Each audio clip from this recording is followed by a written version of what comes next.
Ya Allah, sesungguhnya kita semua kepunyaan Allah dan kepadanya pula lah kita akan kembali kepada Allah.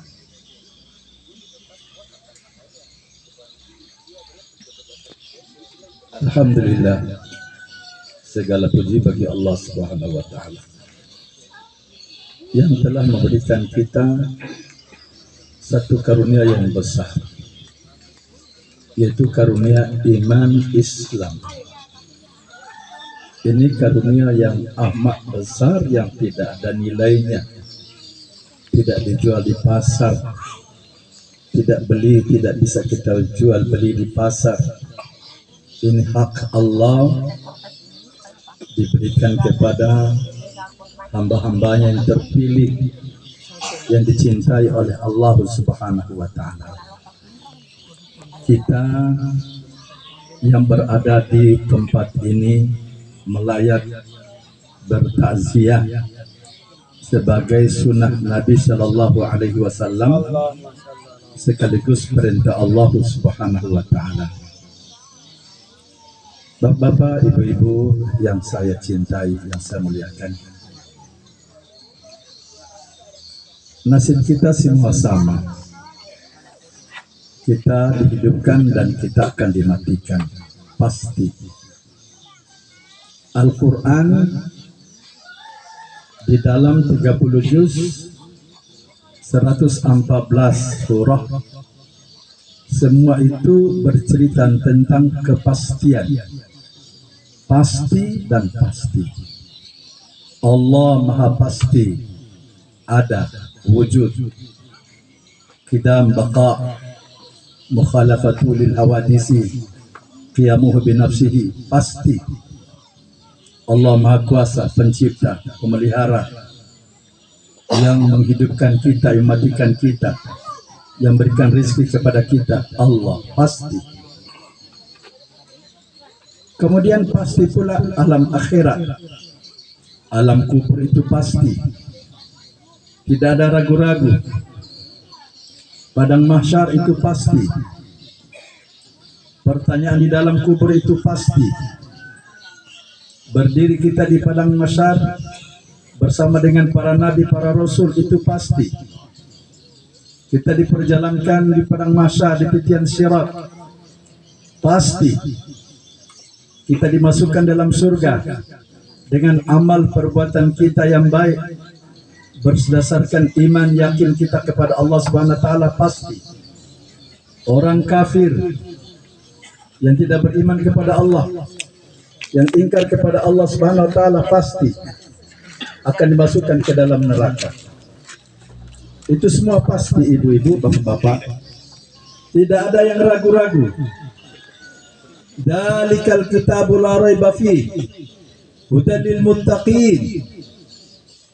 Itu kitab Al-Quran yang setiap kali di bulan suci Ramadan kita khatamkan, mengandung cerita yang pasti. La raiba fihi, tidak ada keraguan-raguan. Hudan lil muttaqin, petunjuk bagi orang-orang yang bertakwa. Bapak-bapak, ibu-ibu sekalian, cuman kita manusia selalu alpa. Kita ini ada 3 musuh, ibu-ibu, bapak-bapak, yang selalu membuat kita lalai. Selepas dari majelis ini kita akan ketawa-ketawa, kita akan gembira-gembira, lupa apa yang diceritakan oleh Habib, apa yang diceritakan oleh Pak Kiai, lupa. Kenapa lupa? Karena kita ada 3 musuh yang selalu melupakan kita, yang selalu membuat kita lupa tentang kepastian tadi. Yang pertama, syaitan laknatullah alaih.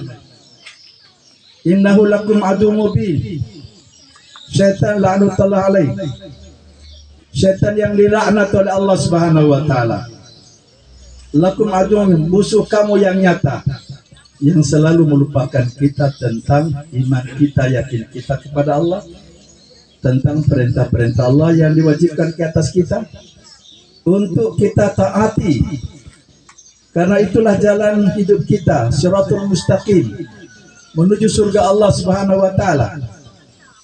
Kepastian itu selalu dilupakan oleh siapa? Syaitan la'natullah alaih. Itu yang pertama. Musuh kita yang kedua dan yang ketiga ada pada diri kita sendiri. Yang satu ada di kepala kita, yang satu ada di dada kita. Yang kedua ada di kepala kita, namanya hawa. Wala tattabi'il hawa.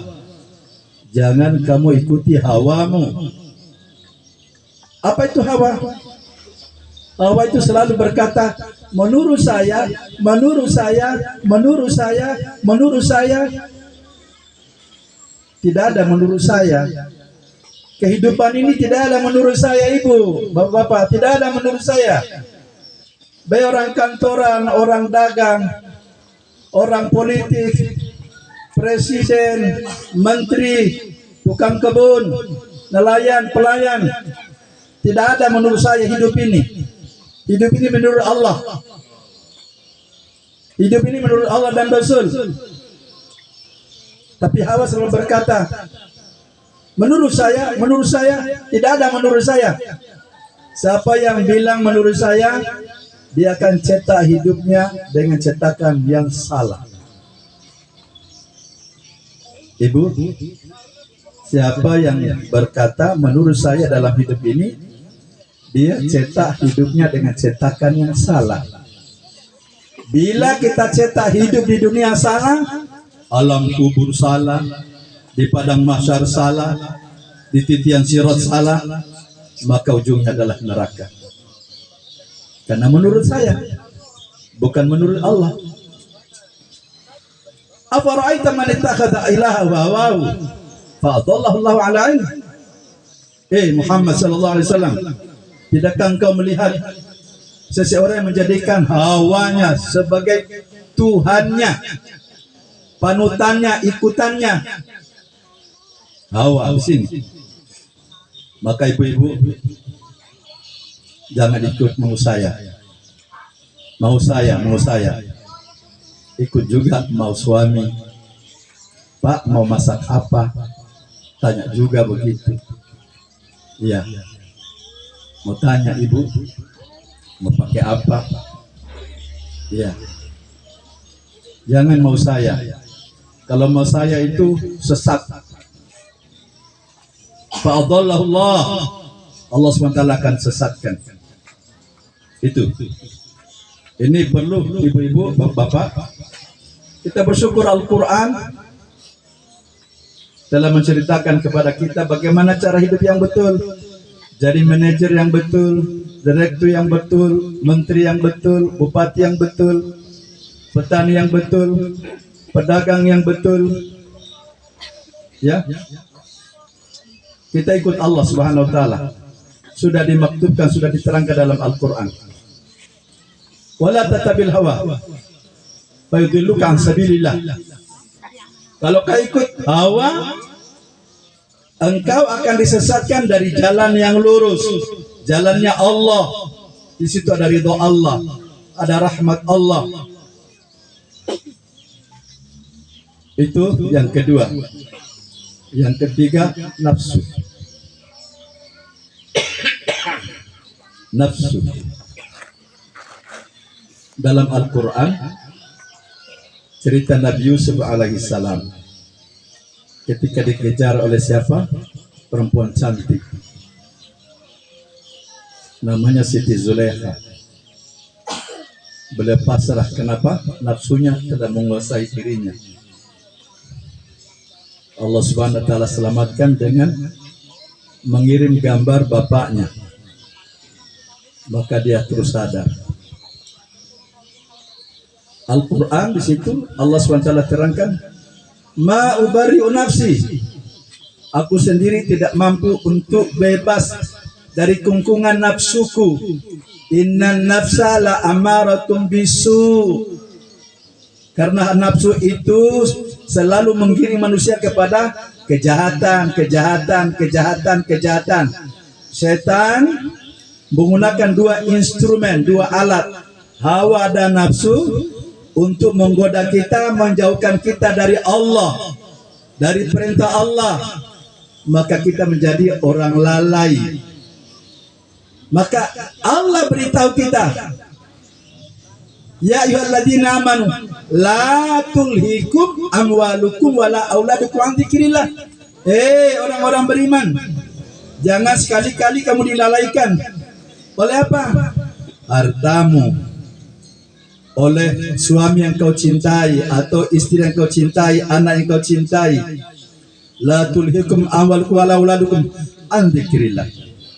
Dari mengingati Allah, dari mentaati perintah Allah Subhanahu wa taala. Bapak Ibu, lambang ketaatan kita pada perintah Allah yang paling utama dan pertama adalah sholat 5 waktu. Adalah sholat 5 waktu. Kalau sudah kita pegang sholat 5 waktu, bagaimanapun apapun keadaan kita, insya Allah, Bapak Ibu, kita akan menang. Tidakkah Allah selalu panggil kita, hayya 'alas shalah, hayya 'alal falah. Hambaku mari sholat, hambaku. Di balik sholat ada kejayaan, ada kebahagiaan, ada kemenangan.